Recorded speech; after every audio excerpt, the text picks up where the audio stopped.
Dawood connection. Mumbai ATS ने terror funding के मामले में डी कंपनी के गुर्गे परवेज जुबैर को गिरफ्तार किया है। आरोप तो यह है कि परवेज पिछले कई साल से दाऊद इब्राहिम के इशारे पर टेरर फंडिंग में शामिल था। अब जांच एजेंसियां टेरर फंडिंग का दाऊद कनेक्शन खंगालने में जुट गई हैं।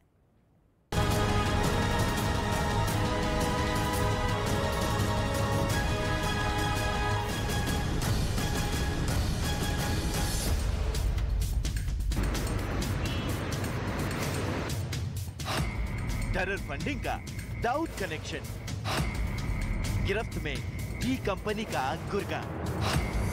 डी कंपनी के गुर्गे ने उगले राज।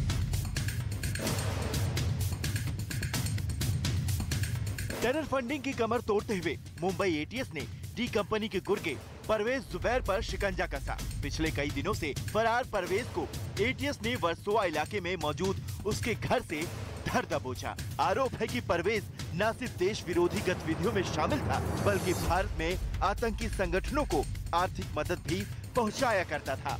जांच एजेंसियों के मुताबिक परवेज डी कंपनी के ड्रग्स कारोबार से भी जुड़ा है।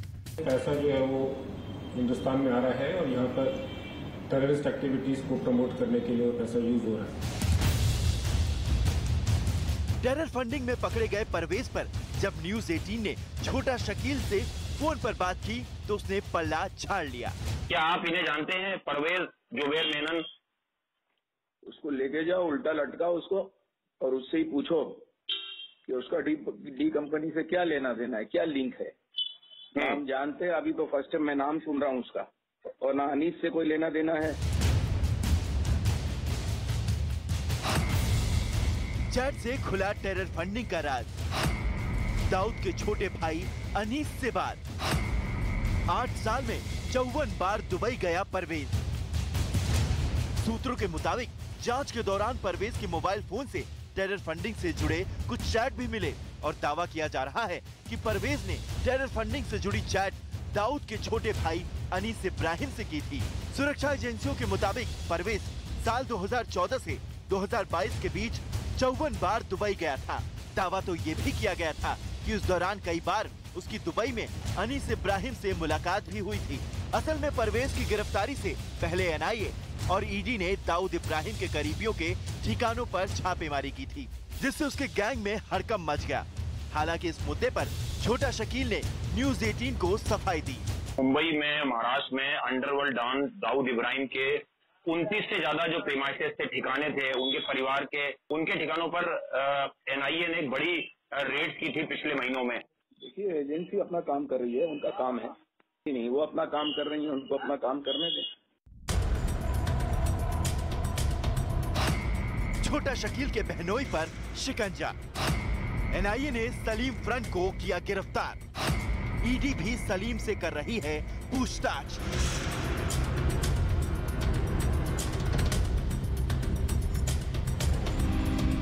एनआईए ने छोटा शकील के बहनोई सलीम फ्रूट को भी गिरफ्तार कर लिया है। नवाब मलिक मामले में ईडी भी सलीम से पूछताछ कर रही है। न्यूज 18 ने फोन पर छोटा शकील से सलीम फ्रूट के बारे में भी सवाल पूछा था।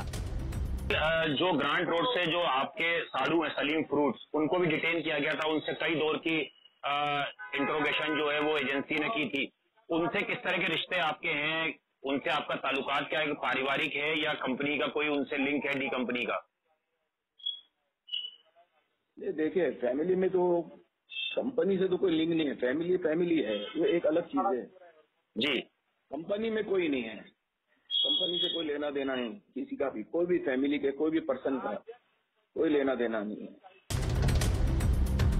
परवेज जुबैर सलीम फ्रूट की गिरफ्तारी से टेरर फंडिंग के कई राज अब सामने आने की उम्मीद जगी है। देखना ये होगा कि परवेज पर शिकंजा कसने के बाद दाऊद कंपनी के कितने राज और एजेंसियों के हाथ लगते हैं।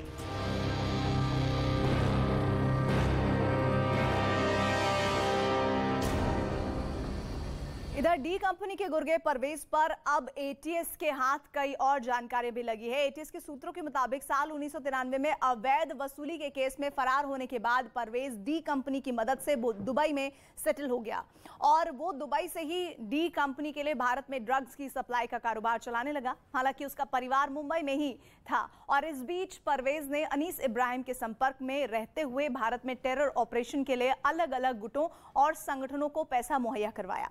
केंद्रीय एजेंसियों के रडार पर आया परवेज भारत में एक बिजनेसमैन बनकर आता था और फिर डी कंपनी के सिंडिकेट से जुड़े लोगों और ट्रांजैक्शन का पूरा हिसाब किताब करके लौट जाता था।